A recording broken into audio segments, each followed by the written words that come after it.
Bumaba ng humigit kumulang 5,000 kaso ang naitalang online scam sa bansa ngayong 2025 kumpara sa nakarang taon ayon sa PNP Anti-Cybercrime Group.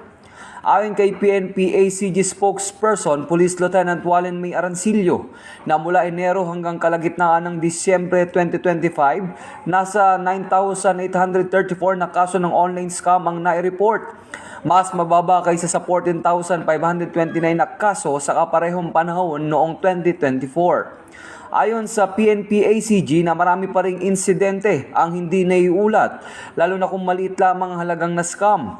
Muling hinikayat ng PNP ang publiko na agad mag-report upang makapagbigay ng babala at makapagsagawa ng agarang aksyon ang mga otoridad. Nauna nang inaresto ng PNP ang 22 individual at nasamsam ang 55 electronic devices na ginagamit sa text blast scam, kung saan nanloloko ang biktima sa pamamagitan ng mga peking link na ginagaya ang mga bank at e-wallet platforms. Nagbabala rin ng PNP ACG laban sa delivery rider scam at iba pang modus tulad ng pagpapadala ng peking items.